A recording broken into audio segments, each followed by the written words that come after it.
ओम नमः शिवाय। आज हम देख रहे हैं कि संसार में बड़ी दौड़ धूप है,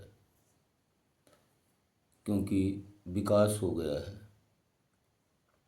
जनसंख्या बढ़ गई है, लोगों की आवश्यकताएं बढ़ गई हैं और सब लोग देखा देखी अपना विकास करना चाहते हैं, करना भी चाहिए। अपने बच्चों को पढ़ाना लिखाना चाहते हैं और कम से कम उनकी रोजी रोटी ठीक से चल सके, ऐसा वो संघर्ष करते हैं। लेकिन फिर भी ये आर्थिक असमानता है और शादी विवाह से लेकर अनेक तरह के खर्च बढ़ गए हैं, उसकी पूर्ति के लिए उनका आपाधापी करते हैं। तो धन कैसे कमाया जाए? अब यहाँ पर धर्म कहा जाता है, धर्म कहता है कि ईमानदारी से कमाओ, कम में गुजारा करो, दूसरों को कष्ट ना पहुँचे ऐसे काम करो। लेकिन फिर भी इस दुनिया में सब हो रहा है। जैसे दूध में मिलावट हो रही, दूध इतना पैदा नहीं हो रहा, बिक ज़्यादा रहा है। और भी जगह देखिए भ्रष्टाचार है, राजनीति है। सब लोग चाहते हैं कि हम संपन्न हो जाएं, देश का सिस्टम, पर्यावरण का सिस्टम भले ही खराब हो जाए। तो ये सब चीज़ें व्यक्ति को पीड़ा और पतन की ओर ले जाती हैं। पुनर्जन्म की तमाम घटनाओं को हम देखते हैं कि उसने ये काम किया तो ये उसको दंड मिला, यहाँ पहले वो दूसरे परिवार में था, अब ये दूसरे परिवार में आ गया।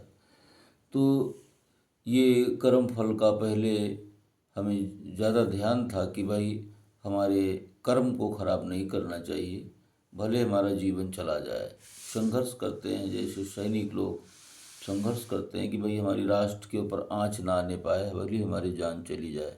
ऐसे ईमानदार, कर्तव्यपरायण, धर्मनिष्ठ लोग संघर्ष करते थे और उस संघर्ष के द्वारा अपने समाज में एक मिसाल कायम करते थे, अपना पवित्र जीवन जीते थे, क्योंकि हमें ईश्वर के दरबार में जवाब देना पड़ेगा। लेकिन अब ये मात्र कहने को रह गई है। कुछ लोगों के जीवन में ऐसा हो सकता है, क्योंकि इस धरती पर देवता, ऋषि, मुनि सब हैं, अच्छे लोग भी हैं, लेकिन बहुत सारा गड़बड़ हुआ है और परिस्थितियां बदली हैं। तो हम कैसे जीवन जिएं? तो यही है कि हे प्रभु, हमें पार लगाइए और उनसे निवेदन कीजिए। हम ईमानदारी का जीवन जीते हैं तो हमारे परिवार का भरण पोषण कैसे होगा, हमारे आदमी का हमारा जीवन कैसे चलेगा? तो वो हमारा विश्वास है कि वो रास्ता खोज देगा कहीं ना कहीं से और आपके जीवन की जो आवश्यकताएं हैं पूर्ण हो जाएंगी, सभी काम बन जाएंगे।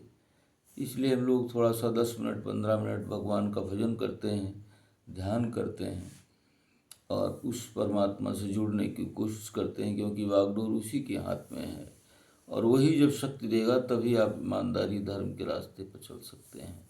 तो हमें ये सोचना चाहिए, जो तमाम ऐसी घटनाएं हैं, होती हैं उत्थान पतन की, पुनर्जन्म की, कि हे प्रभु हमें ईमानदारी के रास्ते पर चलाइए, जिससे हम श्रेष्ठ इंसान बनकर धरती के ऊपर एक मिसाल कायम कर सकें। क्योंकि हमारे अंदर भी आपका ही अंश है, जो आपका हम अंश है, तो इसकी प्रतिष्ठा, सम्मान, ये सब बचाए रखना आपका काम है। ओम नमः शिवाय। ओम नमो नारायण। ओम भूर्भुवः स्वः सवितुर्वरेण्यं भर्गो देवस्य धीमहि धियो यो न प्रचोदयात्। सबको प्रणाम, शुभ रात्रि।